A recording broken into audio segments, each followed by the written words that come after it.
hijo me invitó a comer el domingo y ya me estaba poniendo el abrigo cuando mi abogado me mandó un mensaje. Llámame ya. No vayas a casa de tu hijo. Hablo en serio. Mi nombre es Belinda. Tengo 66 años. El abrigo me llegaba y a medio brazo cuando el celular vibró sobre la mesita del recibidor. Casi lo ignoré.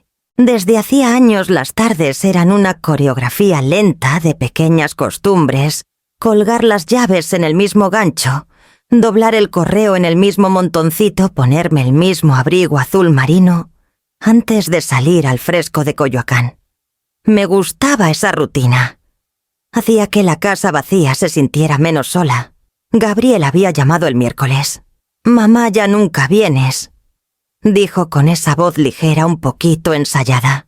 «Regina está haciendo ese pollo al limón que tanto te gusta. Los niños te extrañan. Domingo a las 6. Sin pretextos. Sonaba lo bastante parecido al cariño como para no examinarlo mucho. Me dije que era un avance, que tal vez por fin nos estábamos encontrando de nuevo, después del desastre de los últimos años. Así que dije que sí. Claro que dije que sí. Ya me había metido un brazo en la manga cuando escuché el primer zumbido. Luego otro. Y otro más. El celular no paraba. Vibraba como si me estuviera advirtiendo. Saqué el brazo del abrigo y agarré el teléfono. La pantalla de bloqueo me miró con un racimo de notificaciones. 3 llamadas perdidas de Luis Mendoza. Luis casi nunca me llamaba, y menos 3 veces seguidas un domingo por la tarde.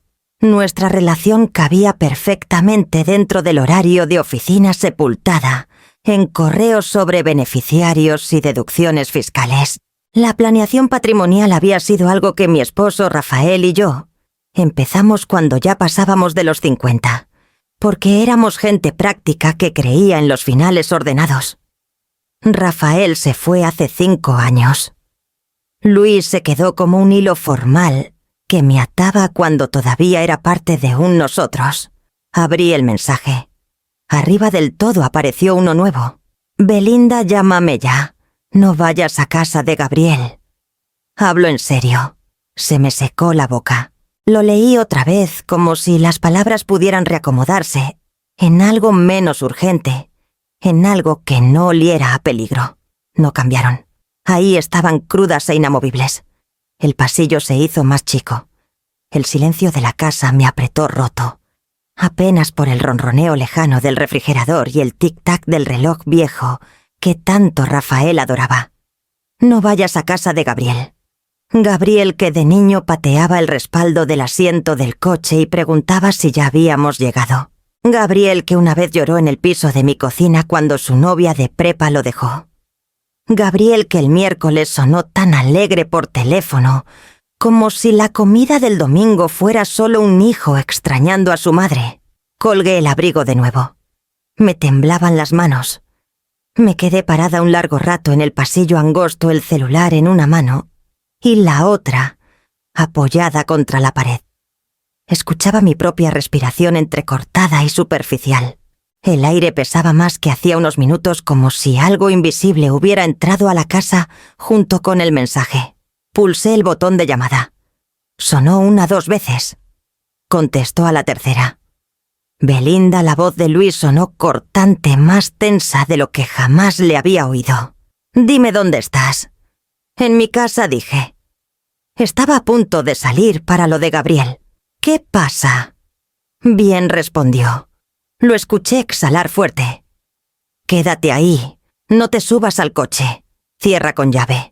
No eran las palabras que esperaba de un hombre que normalmente hablaba en frases medidas sobre sucesiones y tramos fiscales. «Luis, me estás asustando». «Lo sé», dijo. «Voy para allá. Te explico todo cuando llegue, pero tiene que ser en persona. ¿Entiendes?» Por instinto miré hacia la ventana de enfrente, aunque las persianas seguían cerradas. La calle estaba tranquila, como siempre los domingos en el barrio. Una calma que normalmente me reconfortaba. Ahora me hacía sentir expuesta. «No entiendo nada», dije con la voz más delgada de lo que quería. «Pero espero». No le abras la puerta a nadie más, añadió. Ni a Gabriel, ni a Regina, ni a nadie. Es importante, Belinda. Algo en su tono me atravesó la niebla del pecho. Esto no era precaución exagerada. Era urgencia que ya había quemado toda cortesía. Luis, dije despacio. Esto tiene que ver con Gabriel, ¿verdad? Lo mencionaste en el mensaje. Hubo una pausa apenas suficiente para confirmar lo que ya sentía en las entrañas. Sí, dijo. Tiene que ver con él. Y contigo. Tengo documentos que tienes que ver antes de dar un paso más hacia esa casa. Colgué y me quedé parada en medio de la sala. Los muebles conocidos de pronto parecían extraños. El sillón donde me dormía junto a Rafael, después de jornadas largas en la universidad pública. El sillón donde Gabriel se acurrucaba de niño con sus libros ilustrados. Las fotos enmarcadas de una familia que al menos en las paredes parecía intacta. Fui a la puerta principal y le di 2 vueltas al cerrojo hasta que hizo clic. Me quedé ahí un segundo los dedos contra el metal frío como si pudiera detener todo lo que estaba por llegar. La comida del domingo había sido reemplazada por algo muy distinto, algo que pesaba como papeles y firmas y las verdades que Luis traía consigo. Regresé a la mesa del comedor y despejé un espacio en el centro apartando el correo, el crucigrama a medio hacer la taza con un círculo de café frío en el fondo. La madera se sentía firme bajo mis palmas, sólida. Me senté a esperar a mi abogado a los documentos que según él lo cambiarían todo y a la versión de mi hijo que estaba a punto de salir de esos papeles. Luis llegó en menos de 15 minutos. Escuché la prisa en la forma en que frenó la grava saltando bajo las llantas. Cuando abrí la puerta ya venía subiendo la escalera con un portafolio de piel bajo el brazo, como si temiera que el viento se lo quitara. Gracias por recibirme, dijo jadeando un poco la voz tensa. No sentí exactamente que tuviera opción. Contesté. Entró y recorrió el recibidor con la mirada como asegurándose de que estaba sola de verdad. Luego me siguió hasta la mesa donde ya había despejado espacio. Puso el portafolio y apoyó las 2 manos encima los nudillos blancos. Belinda, dijo bajito, lo que te voy a mostrar te va a doler. Ya me duele, respondí. Así que suéltalo. Abrió el portafolio. Adentro había un legajo tan grueso que necesitaba un clip grande. Mi nombre aparecía en letra negra tenue en la primera hoja. Hace 3 días empezó Gabriel y Regina presentaron una solicitud en el juzgado de la Ciudad de México. Piden que el juez te declare incapaz mentalmente. Se me cortó el aliento. Las palabras quedaron flotando en el cuarto como algo tóxico, un veneno lento e invisible. Lo siento, añadió. Quería decírtelo en persona. Se me escapó un sonido ni jadeo ni palabra. Incapaz, repetí apenas audible. Gabriel decía que andaba olvidadiza, pero... Esto... Apoyé los dedos en la mesa para no tambalearme. Esto es un ataque. La cara de Luis se endureció. Sacó el documento de arriba y lo deslizó hacia mí. Esta es la solicitud. Alegan que ya no puedes manejar tus propios bienes. Piden la tutela plena control legal de tus cuentas, de tu casa, de tus decisiones médicas. Parpadeé frente a la hoja las letras oficiales bailando. Tutela, susurré. Sobre mí, asintió una vez. Si el juez lo aprueba tendrían control total, incluido el derecho a vender esta casa. Cerré los ojos un instante el recuerdo de Rafael, apretándome las costillas. Esta casa era lo último que construimos juntos. Quiere vender mi casa, dije abriendo los ojos. Mi hijo quiere esto. Luis no suavizó. Sacó otra hoja del montón. Presentó pruebas de supuesto deterioro cognitivo. Las enumeró una por una. El mes pasado en el mercado de Antigua no encontraste el coche en 20 minutos. Estaba mal estacionado, respondí rápido. Habían quitado los letreros. Hace 2 semanas llamaste 3 veces en una tarde a la farmacia preguntando por tu receta. Me dieron mal el día de recoger. El invierno pasado le dijiste a la vecina que te sentías desorientada al volver del tianguis. Quería decir que tenía hambre. No desayuné. Dejó caer los papeles de nuevo sobre el montón. Lo sé, pero Gabriel los presenta como un patrón. El pulso me retumbaba en los oídos. Un patrón, como si toda mi vida se redujera a momentos escogidos a dedo. Luis siguió. También presentó una declaración jurada de tu médico de cabecera. El doctor Torres dijo que mostraste signos de confusión en tu revisión anual.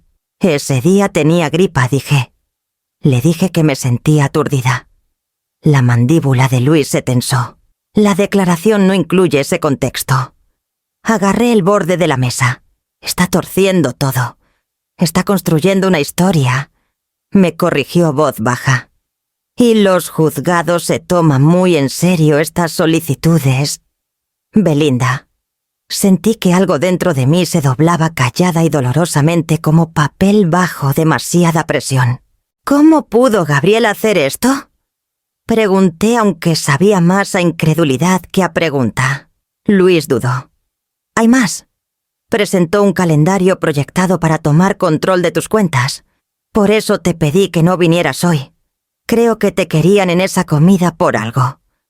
Lo miré fijo. ¿Crees que había planeado algo para esta noche? Creo que quería que firmaras documentos. O crear una situación que pudiera usar como prueba adicional. Un frío me recorrió entera, se me asentó muy hondo. Luis tomó otra vez la solicitud. Esto no se armó de la noche a la mañana. Las hojas crujieron cuando las volteó. Su voz bajó. Esto llevó planeación, Belinda. Meses. Me miró entonces firme sin pestañear. Y Gabriel no lo presentó solo. Luis no habló de inmediato. Abrió otra carpeta dentro del portafolio más gruesa que la anterior. Las hojas estaban impecables, demasiado nuevas, demasiado deliberadas. Las puso en la mesa entre nosotros con una solemnidad que me revolvió el estómago.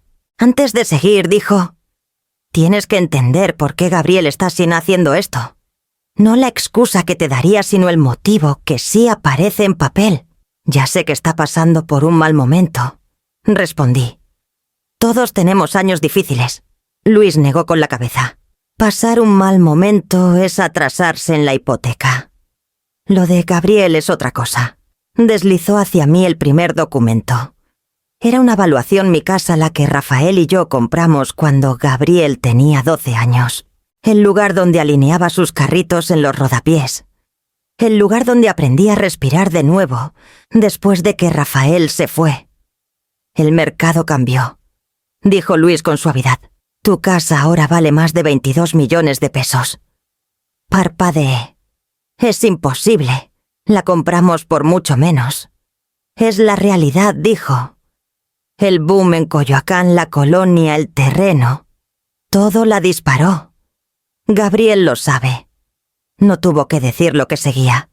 Ya lo sentía venir como un moretón lento. Otro documento avanzó. Mi portafolio de inversiones. Accedió a registros públicos de sucesiones, declaraciones viejas, pólizas de seguros. Explicó Luis. Armó un panorama de lo que tienes. Revisé el resumen. Números que nunca había visto juntos me miraban de vuelta. Años de ahorros cuidadosos, el seguro de vida de Rafael. Mi pensión del gobierno, la cuenta de inversión modesta que manejábamos con constancia aburrida. Luis tocó la hoja apenas. «Vales más de lo que crees, Belinda. Vale, repetí la palabra agria en la boca. Eso soy ahora», dudó. «Gabriel ve esos bienes como la solución a su propio derrumbe financiero. Su empresa perdió casi 4 millones de pesos. Refinanció su casa 2 veces. La colegiatura de Adrián está atrasada. Regina tiene deudas médicas fuertes del año pasado por la operación». La información se sentía como un deshilachado lento. «Nunca me dijo nada de eso. No quería que lo supieras», dijo Luis. «No hasta poder controlar todo». Me recargué la respiración inestable. Podría haberme pedido ayuda. Lo habría escuchado. «Eso no resuelve deudas a largo plazo», dijo Luis. «La tutela sí. Le da control total. Le permite liquidar activos. Un escalofrío me recorrió la piel. Recordé la cara de Gabriel sonriendo el miércoles por teléfono, lo bastante cálida para engañarme. Planeó usarme para arreglar su vida. Luis bajó la voz.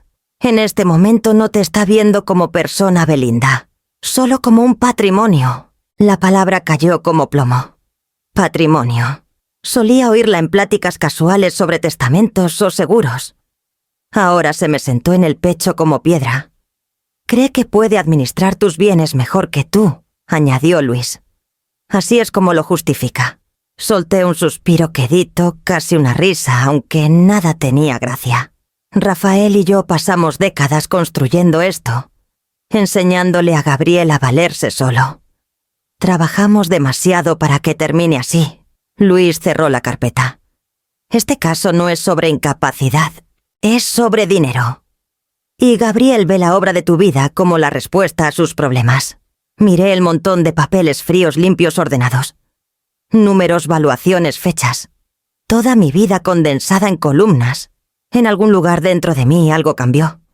No era enojo. Todavía no. Algo más callado, más filoso. Luis me observó con cuidado. No podemos deshacer lo que presentó, pero sí podemos pelearlo.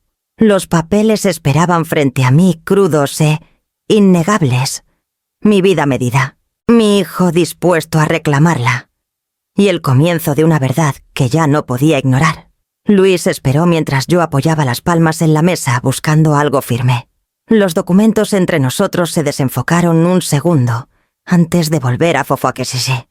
Enfocarse. Me observaba con cuidado como si temiera que una palabra equivocada me partiera por dentro. Belinda dijo, bajito, necesito que recuerdes. ¿Cuándo empezó a cambiar? Gabriel, solté el aire despacio.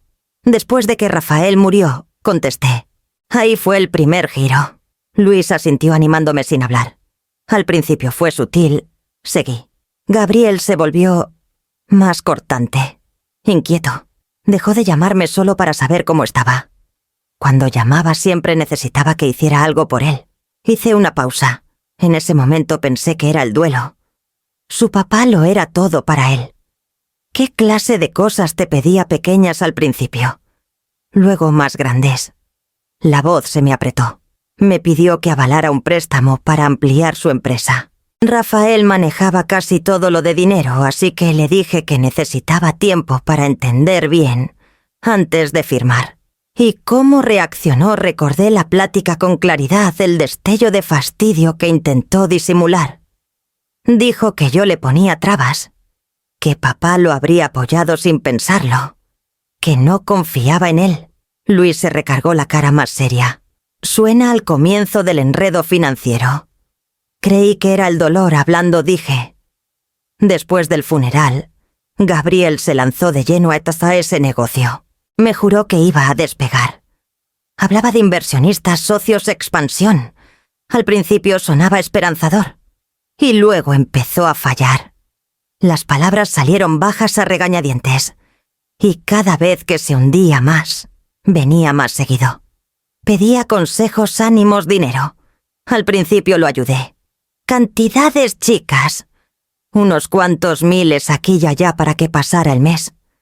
Luego fueron decenas de miles. Luis parpadeó. ¿Cuánto en total a lo largo de los años? Tal vez 800.000 pesos, dije. Dejé de llevar la cuenta porque no quería aceptar que se había juntado tanto. Soltó el aire lento. ¿Y cuándo dejaste de darle? Ahí vi el segundo cambio. Me froté la palma contra el muslo. Ya no disimulaba el coraje. Me dijo que yo elegía mis ahorros antes que su futuro. Que era egoísta. Que no entendía la presión que cargaba. Luis tocó la mesa con un dedo pensativo. Empezó a presentar tus límites como un ataque personal. Asentí. Sí, exacto. Y Regina dudé. Regina siempre ha sido amable, pero después de que quebró la empresa dejó de mirarme a los ojos. Una vez me dijo con mucho cuidado que ojalá yo tuviera más fe en Gabriel, que no estarían tan apretados si los papás hubieran apoyado más. «Te culpó», aclaró Luis. No directo. Pero quería que me sintiera responsable. Luis se inclinó hacia adelante. Esto es contexto importante. Muestra escalada, no un cambio repentino. Tragué saliva. Hubo otro momento. Un año después de que Rafael se fue, le dije a Gabriel que quería quedarme en la casa en vez de vender y mudarme a algo más pequeño. Dijo que era poco práctico, muy grande, mucho mantenimiento. Me sugirió venderla y entrar tempranito a una casa de asistencia para simplificarme la vida. Luis alzó un poco la cabeza alerta. ¿Cuántos años tenías entonces? 61, dije. Perfectamente capaz. Todavía daba clases de medio tiempo. Le dije que no estaba lista para dejar la casa que construimos Rafael y yo. ¿Y él? Se decepcionó. No gritó. Solo una mirada, como si le hubiera arruinado algo en lo que ya contaba. Luis cerró la carpeta que tenía enfrente. Gabriel lleva años posicionándose para esto. El cuarto se sintió más frío. Miré la mesa viendo no papeles sino recuerdos. Gabriel riéndose en el patio de niño abrazando a Rafael después de graduarse sentado junto a mí en el hospital. La noche que Rafael murió. Recordaba la suavidad de su voz entonces. El dolor. El amor. Ahora todo lo que oía era el filo. Algo dentro de mí se acomodó pesado e innegable. Alcé los ojos hacia Luis. Lo que hubiera distancia dije, creo que él la construyó a propósito. Luis abrió otra sección de la carpeta, las hojas ya con las esquinas gastadas, de tanto manejarlas. Dudó antes de hablar eligiendo bien las palabras. Belinda, ahora te voy a mostrar los documentos financieros que Gabriel presentó para justificar por qué cree que debe controlar tu patrimonio. Mi patrimonio, murmuré. Todavía estoy aquí sentada viva. Lo sé, dijo, pero él presentó tus bienes como si ya fueran parte de su plan de supervivencia. Volteó la primera página. Una hoja de cálculo, filas de números marcados en rojo. Este es el libro mayor de su empresa, explicó Luis. Sabías que batallaba, pero no sabías cuánto. Revisé las cifras. Pérdidas apiladas como golpes. ¿Cuánto en total? Casi 4 millones de pesos en deudas, dijo. Refinanció equipo, pidió prestado a prestamistas privados, usó líneas de crédito personales para mantenerlas a flote. Nada funcionó. El aire se me hizo delgado. Me dijo que el bache era temporal. A todos les dijo lo mismo, respondió Luis. Quebró el año pasado, en silencio. Sacó la siguiente hoja. Estados de cuenta hipotecarios, notificaciones de retraso, intereses disparados. Él y Regina compraron esa casa en Tlalpan con una hipoteca de tasa variable. Dijo, cuando subió la tasa el pago se les fue al cielo. Han estado atrasados 3 veces en los últimos 12 meses. Apoyé una mano en el pecho sintiendo cómo la verdad se hundía más. Debía haberme buscado. Lo habría ayudado a entender los riesgos. Ya te busco. Me recordó Luis. Te pidió aval. Dijiste que no. Porque no entendía los papeles, dije. No porque quisiera que fracasara. La voz de Luis se suavizó. Él no lo interpretó así. Sacó otro documento. La colegiatura de Adrián. Esto fue lo que apretó el calendario, dijo Luis. El colegio privado es caro. Deben casi 400.000 pesos. El mes pasado les llegó carta de advertencia. Un dolor callado se me extendió por las costillas. Adrián ama ese colegio. Lo sé. Y Regina está bajo una presión tremenda. Las cuentas del hospital del año pasado fueron más altas de lo que esperaban. El seguro cubrió una parte, no todo. Alcé la mirada. Cuentas médicas, hipoteca ahogada, colegiatura, deudas de la empresa. La voz se me fue achicando. Es demasiado para ellos. Luis asintió. Sí, pero nada de eso justifica quitarte tu autonomía. Y tienes que entenderlo. Belinda Gabriel presentó tus bienes como la solución directa a sus problemas. Entregó un plan detallado de cómo estabilizaría sus finanzas si el juez le concede la tutela. Incluye liquidar tus inversiones y vender esta casa. ¿Vender la casa? Repetí. La idea me raspó como algo filoso. Está planeando mi vida sin mí. Cree que necesita el control, dijo Luis. La desesperación hace que la gente justifique cosas que antes jamás se le habrían ocurrido. Me recargué en la silla, el cuarto cerrándose a mi alrededor. El hijo que crié se había convertido en un hombre que veía la obra de mi vida como la salida a su propio derrumbe. Intenté imaginarlo llenando esos formatos, su letra conocida, su firma conocida. Y la persona que imaginaba era un extraño. Sabía que batallaba, dije bajito. Solo que no vi cuán hondo estaba. Luis cerró la carpeta. No estabas ciega. Confiaste en él. Es distinto. Miré la mesa, el montón de verdades al descubierto. Y en el silencio entre nosotros empezó a formarse una pregunta más oscura, una que todavía no estaba lista para decir en voz alta.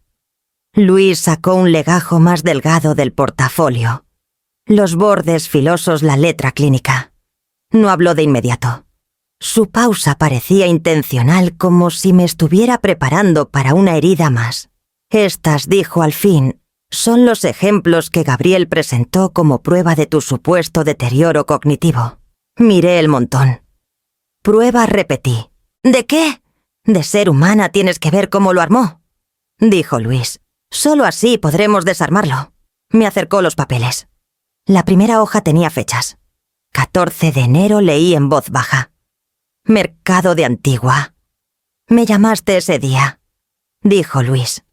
Te costó encontrar el coche. Estaba en el estacionamiento equivocado. Contesté. Estaban en obra y quitaron los letreros. Gabriel escribió que te viste desorientada, angustiada e incapaz de recordar detalles básicos del entorno. Se me calentó la cara. No estaba angustiada, estaba encabronada. Luis asintió una vez. Exageró. A propósito. Señaló la siguiente hoja. 3 de febrero. Llamadas a la farmacia. Los contacté 3 veces en una tarde. Te habían dado mal el día de recolección, dije con filo. Lo aclaré. Gabriel lo presentó como pérdida de memoria. Dejé caer el papel sobre la mesa. Luis siguió tono firme. 19 de marzo. Tianguis. Cerré los ojos un segundo. Le dije a la vecina que me sentía desorientada porque no había desayunado. Hasta me reí. Él quitó ese contexto, dijo Luis. Lo describió como confusión en lugares conocidos. Se me apretó la mandíbula. Luis levantó otra hoja. También incluyó el choque leve del coche. Ese chamaco se pasó el alto, dije. El oficial lo confirmó. Gabriel usó la frase tiempo de reacción lento que sugiere juicio afectado. El cuarto se achicó. El aire más delgado. Retorció cada uno, dije. Los curó. Me corrigió Luis. Recolectó momentos que sin contexto parecen preocupantes. Apoyé los dedos en las sienes. Son migajas de vida. Migajas incompletas. Por eso mismo son peligrosas en un juzgado, respondió Luis. Cuentan una historia si nadie la rebate. Pasé las hojas cada una apretándome más el pecho. Una lista del súper escrita 2 veces por error. Una llamada perdida de Gabriel que no contesté hasta el día siguiente. Una nota del doctor paciente se ve cansada, algo aturdida. Eso había sido en temporada de gripa. Tenía fiebre. Nada reflejaba mi mente. Solo mis días. Luis me observó mientras leía. Tú siempre has vivido independiente, dijo bajito, dando clases voluntarias, clases de medio tiempo manejando tus cuentas. Pero tu hijo seleccionó los momentos que le servían a la historia que quería contar. Una historia de una madre que ya no puede valerse sola, murmuré, y de un hijo que tiene que intervenir, añadió Luis. Por su bien. La frase cayó como piedra. Por mi bien, repetí. Así es como lo va a justificar. Luis juntó las manos. Así es como ya lo hizo. Seguí una línea de texto con el pulgar. Mi letra en una nota que Gabriel había fotografiado sin que yo supiera.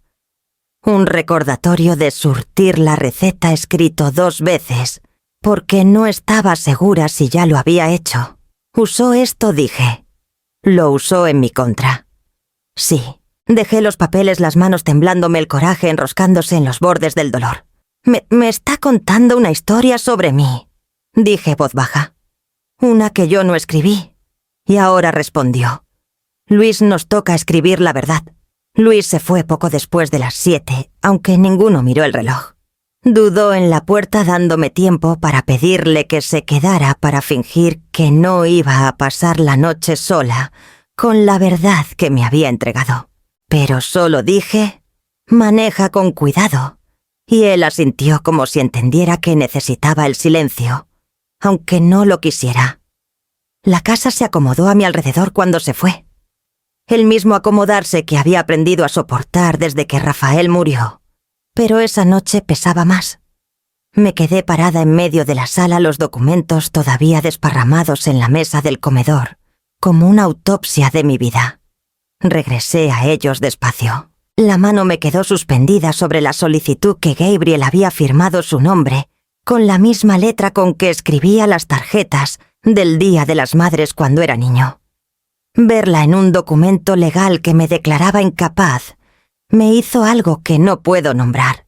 Tiró de dolor, de incredulidad, del H silencioso de una madre que crió a un hijo que creía entender. Me senté, los dedos recorriendo el borde del papel. Cree que soy débil. Cree que me voy a rendir. Cree que me conoce. Un zumbido leve me sobresaltó. El celular se encendió. Mensaje de Gabriel. Mamá, seguimos en pie para comer el próximo domingo. ¿Verdad? Avísame. Comer. Como si nada hubiera pasado. Como si no hubiera presentado papeles que podían borrar mi autonomía con una firma de juez. No escribí nada. Dejé el teléfono boca abajo. Durante años después de que Rafael se fue, dejé que Gabriel guiara demasiadas de mis decisiones, no porque confiara en su juicio, sino porque me sentía culpable de seguir aquí cuando Rafael ya no. Gabriel había perdido a su papá a los 34. Yo había perdido al hombre con quien construí mi vida. Pero en algún punto dejé que la culpa se convirtiera en consentir. Recordé el día que me negué a avalar el préstamo de expansión. La cara de Gabriel tensa, decepcionada, pasó rápido por mi mente. «Tienes el dinero», me había dicho. «Solo que no crees en mí». «Sí creo en ti», le insistí. Pero él ya se había dejado de escuchar. Tal vez esta solicitud era solo el último paso de un resentimiento largo. Me recargué en la silla apretándome la frente con las palmas. «Soy su madre», susurré. Debería protegerlo. Pero, ¿protegerlo de qué? De las consecuencias, de la realidad que él mismo creó, de la deuda en la que se ahogaría sin arrastrarme con él. Me levanté de golpe la silla raspando el piso. Caminar ayudaba. Fui de la mesa al pasillo y de regreso. Intentaba soltar la sensación de que elegirme a mí misma era de alguna forma traición. La voz de Rafael, recordada más que escuchada, subió desde años atrás. «Tú no dejas que nadie se aproveche de ti, Belinda, ni siquiera los que quieres». Exhalé largo y disparejo. Luis había dicho que podíamos pelear esto, pero pelear significaba enfrentarme a mi propio hijo. Significaba demostrarle a un juzgado que mentía. Significaba dejar que la verdad rompiera lo que quedaba de ilusión familiar. También significaba sobrevivir. Regresé a la mesa, tomé la hoja de arriba y me obligué a leer cada línea. La solicitud, las declaraciones de apoyo, las evaluaciones que quería que ordenara el juez. Cada frase era un paso más hacia borrarme. Cuando terminé, algo dentro de mí dejó de temblar. Saqué del cajón un cuaderno en blanco, uno que Rafael me regaló hace años, cuando pensé que escribiría un libro de ensayos algún día. Destapé una pluma. Escribí la fecha. Luego escribí: «No voy a renunciar a mi vida». Las palabras me afirmaron. Seguí mis rutinas, mis decisiones, la claridad con que manejaba cada día. Este sería mi registro, mi defensa, mi prueba.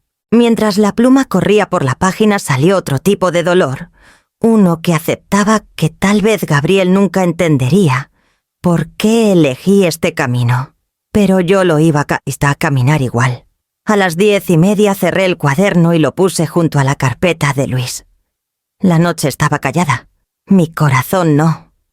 Apagué la luz del comedor y susurré: no voy a dejar que se lleve todo. Por primera vez desde que llegó Luis sentí algo sólido debajo del miedo.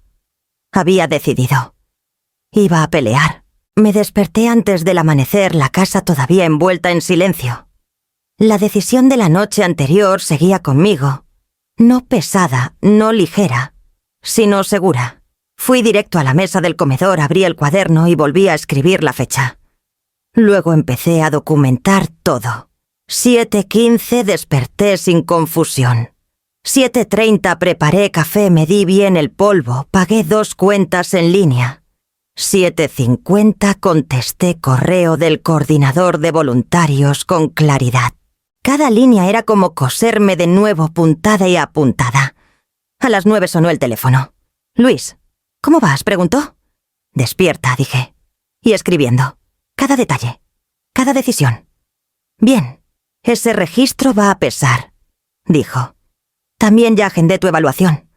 Una especialista en geriatría que se llama doctora Elena Ramírez.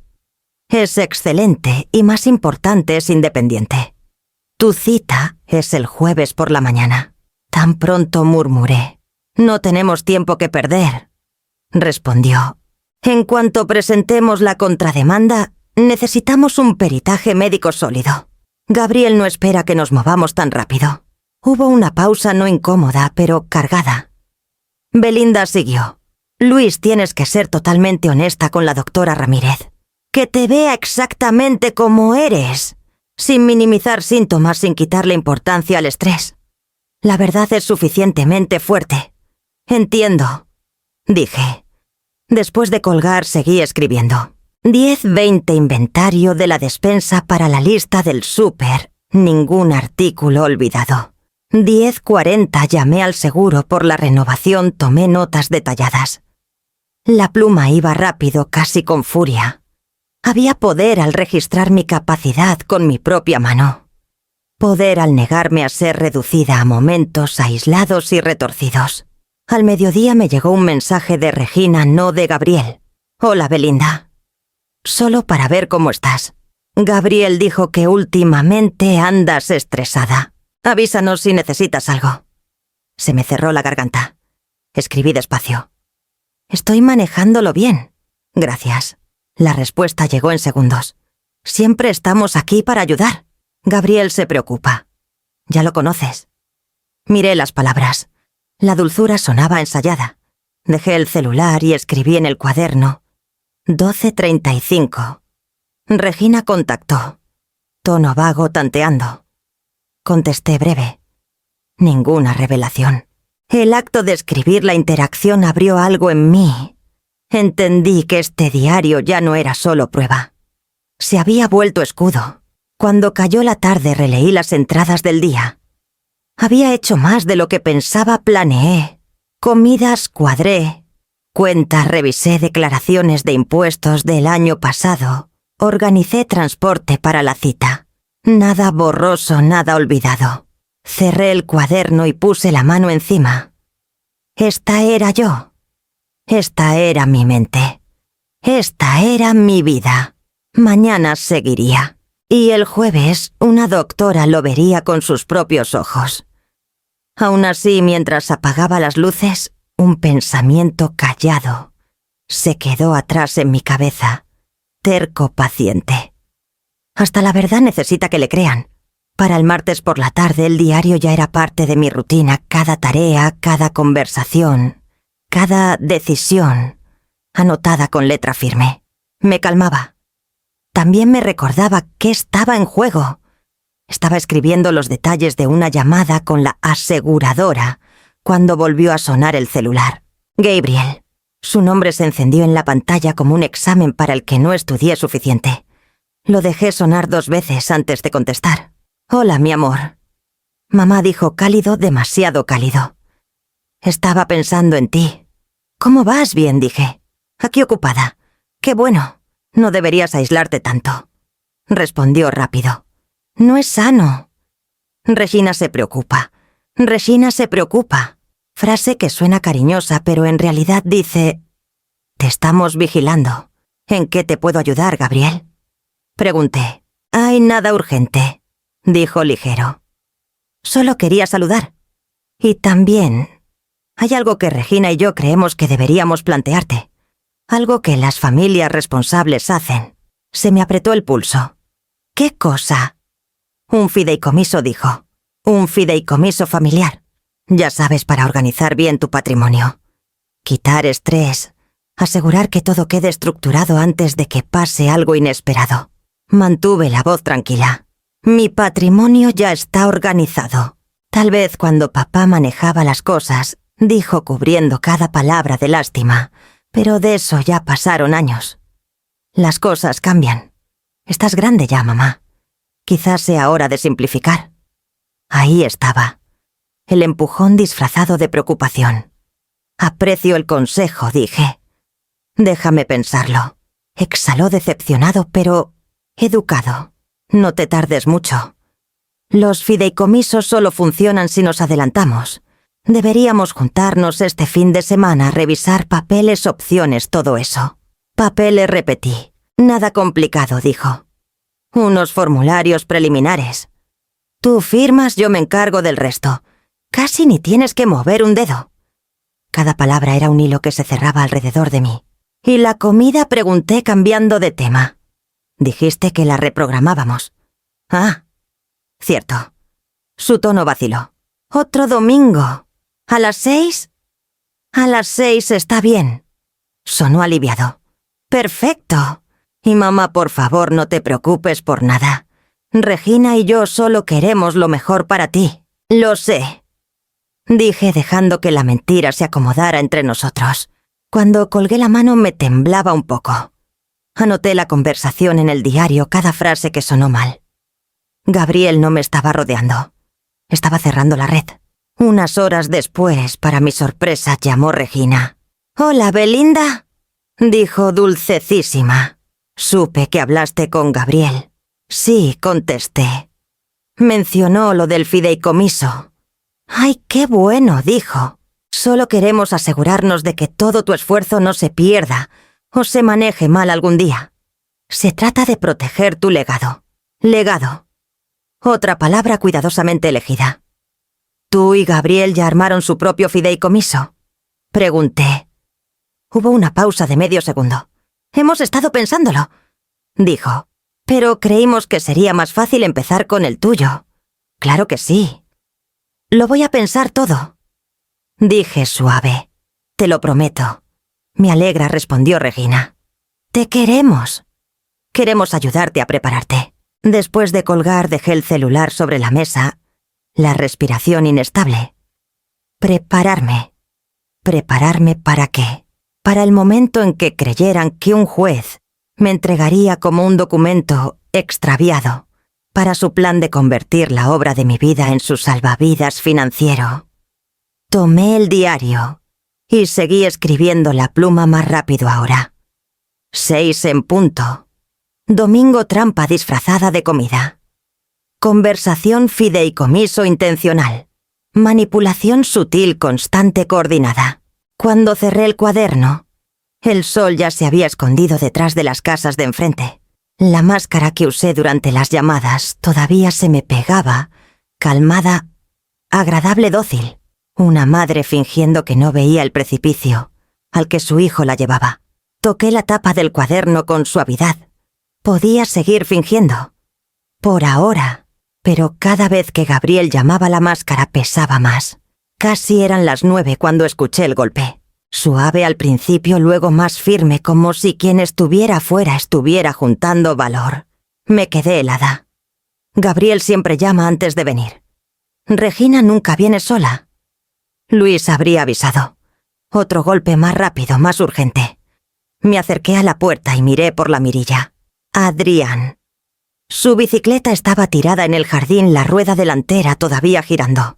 Venía encorvado dentro del suéter, el aliento blanco, en el aire frío, el pelo mojado de sudor, por pedalear rápido.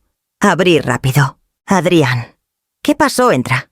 Se coló y cerró la puerta a su espalda, pegándose a ella como si alguien lo persiguiera.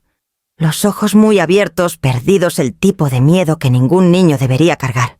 ¿Estás herido? Pregunté. Negó fuerte con la cabeza. No, yo... Abuela, necesitaba hablar contigo. No podía esperar. Se me apretó el corazón. Dime qué pasó. Tragó saliva, miró hacia el pasillo. Y luego a mí. ¿Podemos sentarnos? Fuimos a la mesa del comedor, el mismo lugar donde Luis había desplegado los documentos que lo cambiaron todo. Adrián se jaló las mangas sobre las manos, los nudillos blancos. Abuela. La voz se le quebró. ¿Puedo confiar en ti? La pregunta dolió más de lo que él sabía. Sí, dije suave. Siempre. Asintió respirando disparejo. Sé que papá y mamá hablan de cosas de grandes. Sé que no debo escuchar. Pero escuché. La semana pasada. Extendí la mano por la mesa y toqué su brazo. Aquí estás a salvo. Todo lo que digas se queda conmigo. Alzó el celular con las dos manos como si fuera algo frágil. Los grabé. No fue a propósito al principio. Solo escuché mi nombre. Y luego el tuyo. Se me apretó el estómago. Grabaste que mi cielo tocó la pantalla todavía sin reproducir, solo mirándola como si la verdad de adentro le diera miedo. Abuela, están planeando algo. Con tu casa. Contigo. Y está mal. La voz se le hizo más chiquita. Creo que quieren quitarte todo. Cerré los ojos un momento afirmándome. Cuéntame qué oíste. Estaban en la cocina. Susurró. Mamá dijo que la audiencia es en 2 semanas y que tú no vas a pelear. Papá dijo que estabas... Tragó saliva, que te estabas perdiendo. Que el juez les ibas a creer. Hablaron de tu casa, de venderla, de cuánto dinero iban a sacar. Las manos le temblaban. Mamá dijo que ni te ibas a dar cuenta después de un tiempo. Un frío me recorrió que ninguna traición explica del todo. Esto ya no era solo rencor o desesperación. Era planeación metódica, ensayada, segura. Los ojos de Adrián estaban vidriosos. Abuela no sabía qué hacer. Son mis papás. Pero lo que dijeron estaba mal. Muy mal. Pensé que tenías que saberlo. Me acerqué más y lo abracé. Se dejó caer en mí como cuando era chiquito. Y se raspaba la rodilla. Solo que esta herida era más honda. Hiciste lo valiente. Susurré. Lo correcto. Asintió contra mi hombro, pero no dejó de temblar. Me aparté lo suficiente para mirarlo a los ojos. Adrián, necesito escuchar la grabación. ¿Me dejas? Alzó el celular con mano temblorosa. Abuela, dijo bajito, cuando la oigas, vas a entender por qué tuve que venir esta noche. Adrián puso el celular en la mesa entre nosotros como si fuera algo peligroso. El pulgar le quedó suspendido un segundo antes de apretar play. Un leve crujido llenó el cuarto, luego salió la voz de Gabriel, calmada, medida, confiada. Ya tenemos todo alineado, decía Gabriel. La declaración del doctor Torres, las notas, las fotos. El juez no se vaya a arriesgar a dejarla manejar nada sola. La voz de Regina siguió suave y segura. Una vez que concedan la solicitud, ponemos la casa en venta de inmediato. Aun con este mercado debemos sacar por lo menos 22 millones de pesos. Después de pagar la hipoteca nos va a sobrar para resetear todo. Se me apretó el corazón. El tono era de negocios, distante, como si hablaran de una propiedad rentada, no de la casa que Rafael y yo construimos juntos. Gabriel siguió. Sus cuentas son líquidas. Las consolidamos, pagamos deudas, liquidamos los préstamos de la empresa y apartamos colegiaturas para varios años. Regina exhaló aliviada. Adrián necesita estabilidad y tenemos que adelantarnos antes de que ella haga alguna locura. ¿Alguna locura? Agarré el borde de la mesa para que no me temblaran las manos. Adrián me miró, culpa inundándole la cara. ¿Hay más? Susurró. La grabación siguió. Gabriel bajó la voz, pero el micrófono lo atrapó todo. Cuando todo se calme la movemos. Esa casa de asistencia cerca de Xochimilco es barata. Y cuando su estado mental empeore más, ni va a pelear. Ya parece confundida, respondió Regina. Las llamadas, el choque, cómo se le olvidan las cosas. El juez lo va a ver. Gabriel soltó una risita suave que me heló. Aun si intenta protestar, no vas a importar. Tendremos control legal. No hay forma de que lo revierta. La grabación se detuvo. Adrián la pausó. Le temblaban las manos alrededor del celular. Apenas podía respirar. Planeaban cada detalle. Asintió los ojos llenos. Hablaron como si ya no fueras. Como si ya no fueras persona. Cerré los ojos un momento luchando contra el ardor. Escuchar la voz de Gabriel era una cosa. Escuchar la seguridad, la certeza, era otra. Mi propio hijo creía que podía borrar mi autoridad sobre mi vida y salir justificándose. La voz de Adrián rompió mis pensamientos. Abuela, no sabía qué hacer. Son mis papás, pero lo que dijeron me asustó. Hiciste lo correcto, dije afirmando la voz por los dos. Mostraste un valor que ellos no entienden. Se inclinó hacia la adelante urgente. Tienes que contarle a tu abogado. Necesita oír esto. Lo haré, dije. Esto lo cambia todo. Adrián soltó un suspiro tembloroso. Ellos creen que no vas a pelear. Creen que ni vas a intentarlo. Extendí la mano por la mesa y apreté la suya. Se equivocan. Asintió despacio, todavía mirándome con ojos grandes e inquietos. La ilusión con la que había vivido de unos padres que siempre hacían lo correcto se había roto al mismo tiempo que la mía. Y los dos intentábamos entender los pedazos que quedaban. Toqué el celular con suavidad. Mándame la grabación, esta noche, y bórrala de tu celular. Dudo. ¿Te va a ayudar? Nos va a proteger a los dos, dije. La mandó. El pequeño ping sonó más fuerte de lo normal. Cuando por fin se fue, regresé a la mesa del comedor y me senté otra vez, dejando que el silencio se acomodara. La traición ya no era abstracta. Tenía voz, tenía plan, tenía fechas. Y ahora tenía prueba. Luis llegó a la mañana siguiente antes de las 9, señal clara de que la grabación lo había sacudido incluso a él. Entró a mi casa con el mismo paso decidido que usa en los juzgados, pero traía algo más pesado en la cara. «Reprodúcela», dijo sin sentarse siquiera. Puse mi celular en la mesa y dejé que la grabación corriera. La voz de Gabriel llenó el cuarto otra vez, calmada, calculada, segura. El acuerdo callado de Regina siguió cada frase, otro hilo en la trampa, que creían que me iba a sujetar. Cuando terminó el audio, Luis se quedó quieto varios segundos asimilando. Luego soltó un suspiro largo. «Esto ya no es solo tutela», dijo. «Esto es explotación premeditada. Podemos presentar contrademanda de inmediato». «Contrademanda», repetí. Las palabras se sentían como un arma extraña en mis manos. «Los vamos a acusar de intento de explotación financiera a un adulto vulnerable», dijo. «Fraude, conspiración y tergiversación intencional. El juez lo va a tomar en serio». Me hundí en la silla. «Van a negarlo todo». «Que lo nieguen», respondió. «La grabación basta para mostrar el motivo, y sus registros financieros van a respaldar el resto». Se sentó frente a mí, la voz más suave. «Belinda, esto va a ser duro. No legalmente, emocionalmente. Tienes que prepararte». «Prepararme». Llevaba días repitiendo esa palabra y cada vez pesaba más. «No quiero destruir a mi hijo», dije bajito. Luis me miró a los ojos. «Él está tratando de destruirte a ti. Tú solo te estás defendiendo. No es lo mismo». Antes de que pudiera responder, golpearon la puerta. Adrián entró sin esperar que terminara de saludar. Sus ojos saltaron entre Luis y yo buscando tranquilidad. «¿Se la reproduciste?», preguntó bajito. «Sí», dije. Ya la oyó toda. Adrián jaló una silla y se sentó junto a mí. «Vas a estar bien, abuela», tragué el nudo de la garganta. «Lo estoy intentando». Luis se volvió hacia Adrián. «Lo que hiciste fue valiente y cambió todo el caso. Pero necesito preguntarte algo». Adrián se enderezó nervioso. «¿Qué?». ¿Estarías dispuesto a declarar si fuera necesario? Se le cortó el aliento. ¿Declarar? ¿En contra de mis papás? Luis no presionó. Solo si el juez necesita aclarar algo sobre la grabación.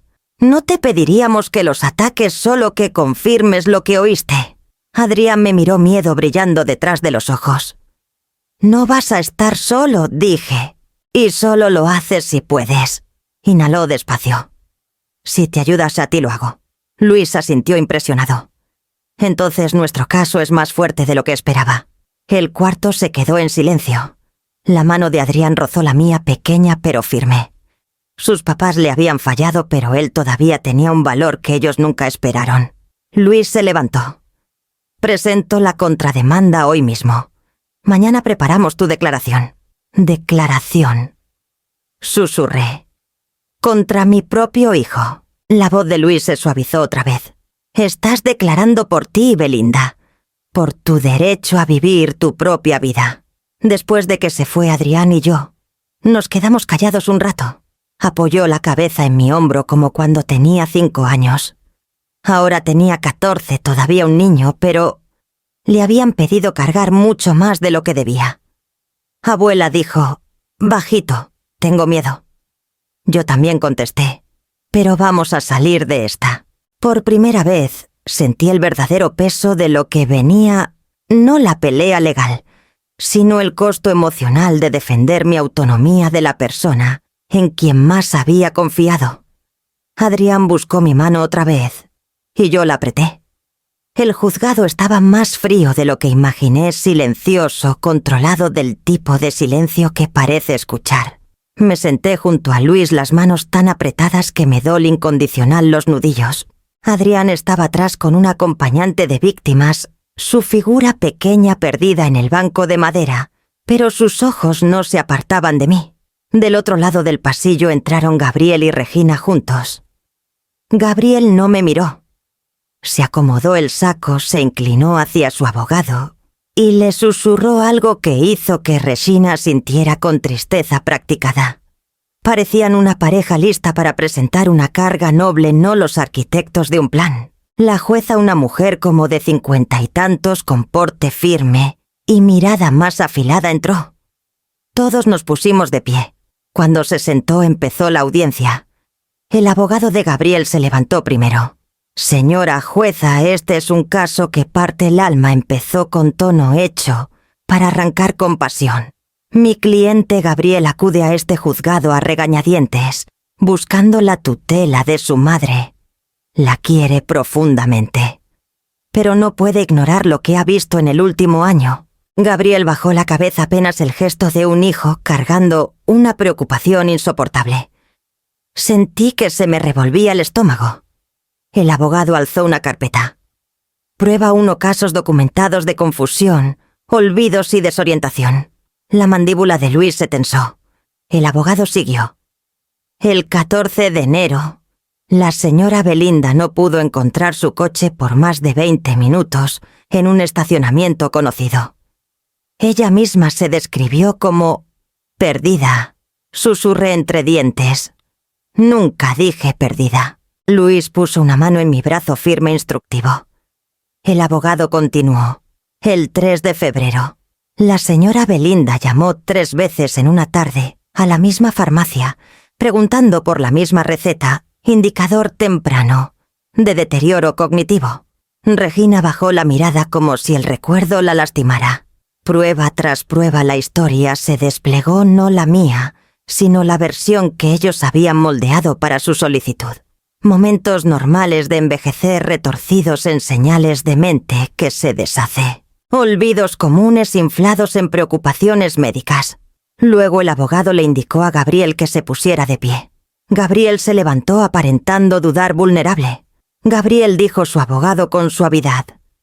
Por favor, dile al juzgado por qué crees que tu madre necesita tu ayuda. La voz de Gabriel tembló, pero reconocí el temblor ensayado. No estoy haciendo esto para quitarle nada que mi mamá. Solo quiero que esté a salvo.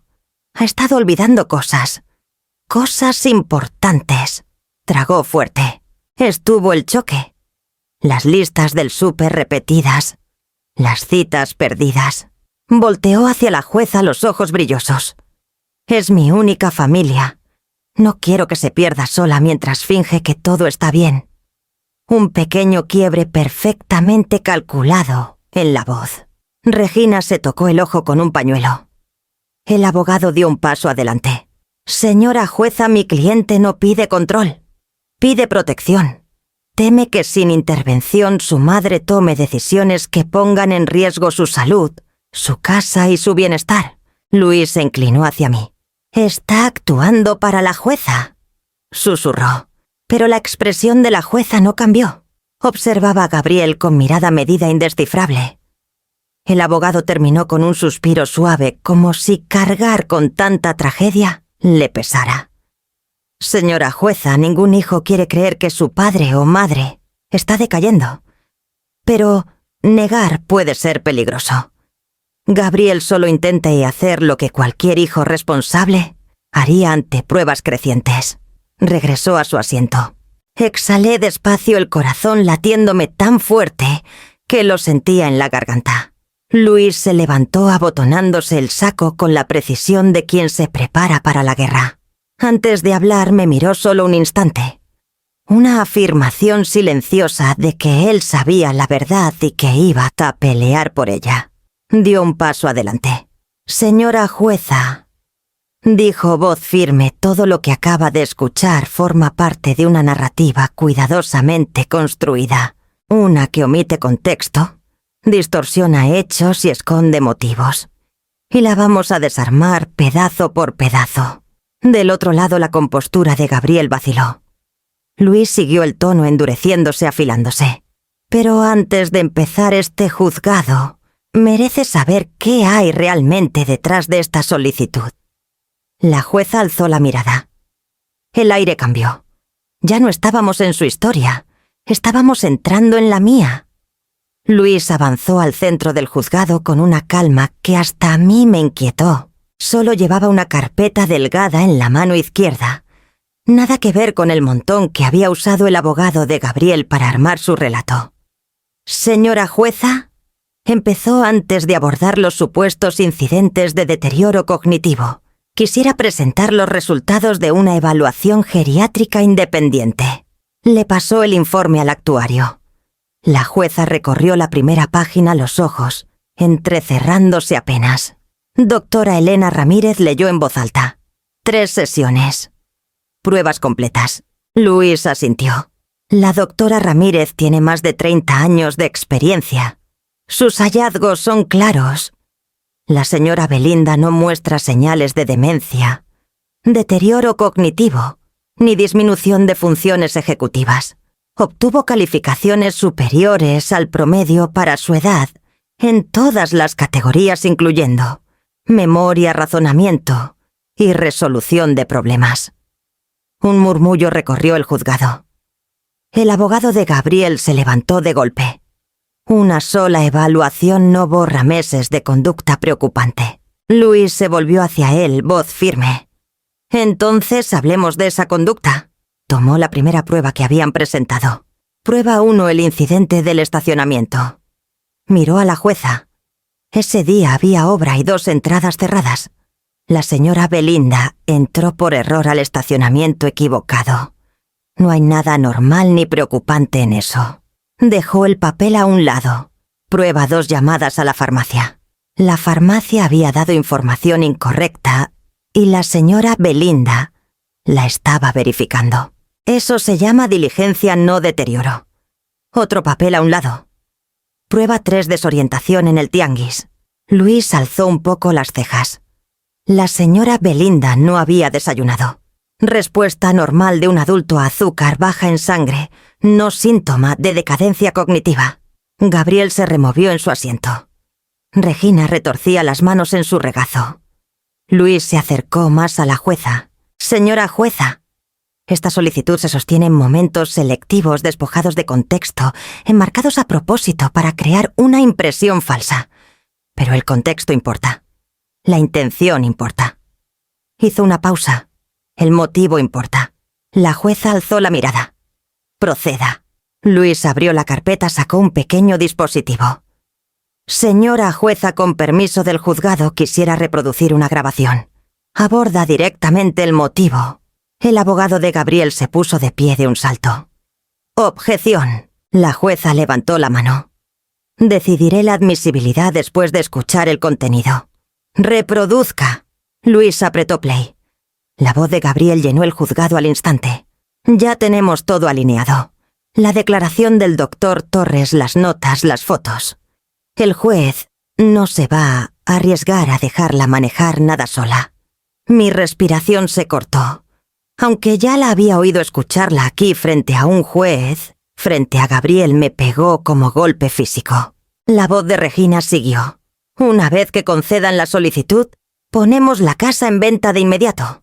Debemos sacar por lo menos 22 millones de pesos después de pagar la hipoteca.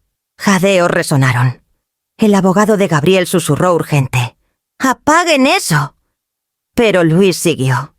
¿Y esa casa de asistencia? No va a pelear, dijo Gabriel en la grabación. Cuando su estado mental empeore más, ni siquiera se va a dar cuenta de la diferencia. Regina añadió bajito. Es la única salida. Gabriel, nuestras deudas van a desaparecer. Cuando la grabación se cayó, el cuarto quedó congelado, cada persona suspendida en shock. La jueza miró a Gabriel y Regina un largo rato. Señor Gabriel, dijo despacio. ¿Le gustaría explicar por qué está hablando de vender la casa de su madre y llevarlas a una residencia antes de que este juzgado siquiera haya decidido sobre su capacidad? Gabriel abrió la boca, pero no salió sonido. Estaba pálido. Regina parpadeó fuerte como intentando recomponerse, pero la máscara se había caído. Su cara era puro pánico. Luis retrocedió a mi lado, voz baja. «Este es el momento», susurró. La verdad ya no estaba en las sombras. Estaba en medio del juzgado, innegable, sin editar, irreversible. Y nada en nuestra familia volvería a ser igual. El silencio de la jueza pesaba más que cualquier palabra que pudiera decir. Gabriel miraba la mesa. Regina apretaba tanto su bolsa que el cuero crujía. Adrián atrás de mí, casi sin respirar. Por fin la jueza acomodó los papeles y habló. Este juzgado no encuentra evidencia ninguna de deterioro cognitivo. La solicitud de tutela se desestima con perjuicio. Las palabras pegaron como portazo. No solo a su solicitud, a la versión de mi hijo, a la que yo seguía aferrándome. La jueza siguió el tono endureciéndose. Además, con base en la grabación de audio y la documentación de apoyo, este juzgado ve indicios suficientes de intento de explotación financiera a la señora Belinda. Gabriel alzó la vista entonces, ojos muy abiertos, casi suplicantes, pero no hacia mí, hacia la jueza. Ella ni lo miró. Se emite una orden de restricción, dijo. El señor Gabriel y la señora Regina tienen prohibido contactar a la señora Belinda o acercarse a menos de 100 metros de su domicilio por un mínimo de 2 años. Regina soltó un grito ahogado. Gabriel susurró. Señora jueza, por favor. La jueza levantó la mano. No me interrumpa. Cerró la boca, el pecho subiendo y bajando demasiado rápido. Este juzgado también remite el asunto a la Fiscalía de la Ciudad de México para revisión de posibles cargos penales, incluyendo fraude e intento de explotación a adulto vulnerable. La cara de Regina se derrumbó. Los hombros de Gabriel se hundieron. Su abogado se recargó hacia atrás como alejándose del desastre. La jueza se suavizó solo cuando sus ojos volvieron a mí. Señora Belinda, lo siento de verdad. Ningún padre debería pasar por esto. Asentí, incapaz de hablar. La jueza golpeó el mazo una vez. Se levanta la sesión. El sonido retumbó en mi pecho. La gente empezó a recoger sus cosas. Abogados murmuraban. Papeles se movían. Pero yo no oía nada. Solo los pasos suaves de Adrián corriendo a mi lado. «Abuela», susurró. Me volví hacia él. Tenía los ojos rojos, pero estaba derecho, todo lo derecho que puede estar un niño de 14 cuando el mundo se acaba de partir. Estoy bien, dije, aunque las palabras sabían a ceniza. Atrás de él, Gabriel por fin me miró. De verdad me miró. Había miedo en sus ojos. Y algo como arrepentimiento. Pero no suficiente. No suficiente para deshacer las firmas, la planeación, la intención. Dio un paso hacia mí antes de recordar la orden de la jueza. Se detuvo derrotado. Mamá dijo voz quebrada. Yo. Negué con la cabeza. Cerró la boca. Lo que fuere Tirsa a decir murió entre culpa y orgullo. Regina le jaló la manga apurándolo hacia la salida. Se fueron juntos dos personas que ya no reconocía. Cuando se fueron, Adrián metió su mano en la mía. Abuela, aquí estoy. Apreté fuerte anclándome en la única verdad que todavía importaba. Ese día perdí a un hijo, pero no me perdí a mí misma. Adrián llegó 3 días después de la audiencia con una mochila, una bolsa de basura con ropa y los ojos todavía hinchados de llorar. Su papá no había hablado.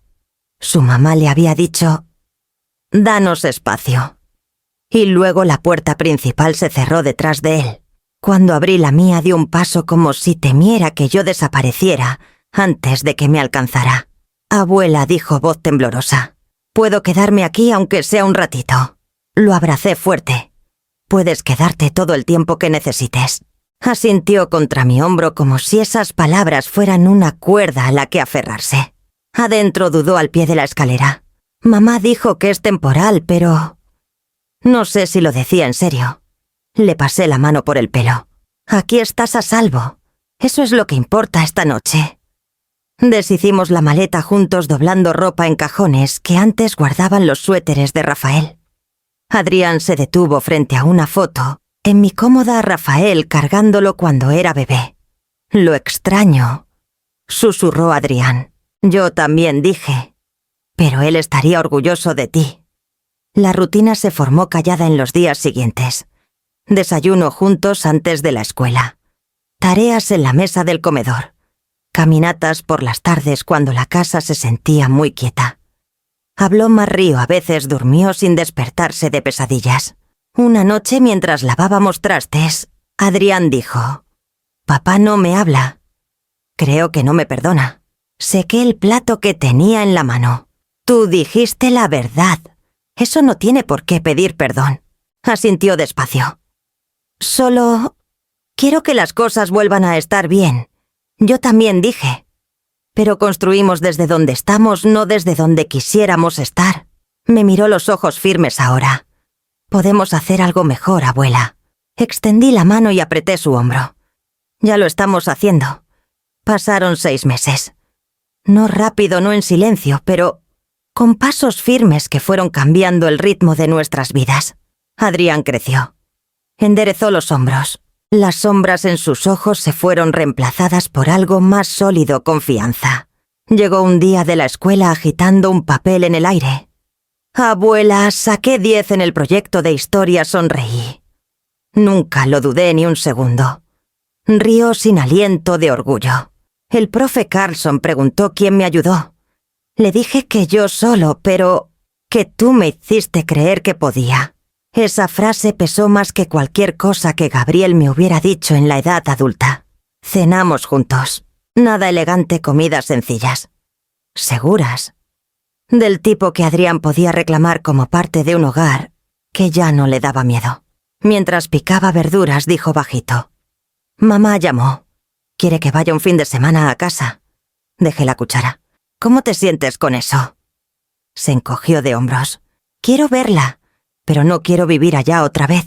«Todavía no». «Te apoyo», dije. «Vas cuando tú estés listo, no cuando alguien te lo exija». Asintió alivio suavizándole la cara. «Gracias, abuela». Esa noche, mientras él terminaba la tarea y yo leía en mi sillón, la casa se sentía más viva que desde que Rafael se fue. El silencio ya no era vacío. Era paz. Adrián alzó la vista. «Abuela, ¿te arrepientes de haber peleado contra papá? ¿Cerré el libro?» «Me arrepiento de que haya sido necesario, pero no me arrepiento de haberme protegido, ni de protegerte a ti». Asintió despacio. «Me alegra que lo hayas hecho». Si estos meses me enseñaron algo es esto. El amor no justifica el daño. La familia no se define por la sangre compartida, sino por la verdad compartida, la seguridad y el valor. Y protegerte a ti mismo no es traición, es supervivencia. Miré alrededor de mi casa la que Gabriel intentó reclamar como solución financiera. Ahora era otra cosa, un lugar donde un muchacho joven volvió a encontrar confianza y una mujer grande volvió a encontrar propósito. Sonreí a Adrián. Nos está yendo bien, ¿verdad?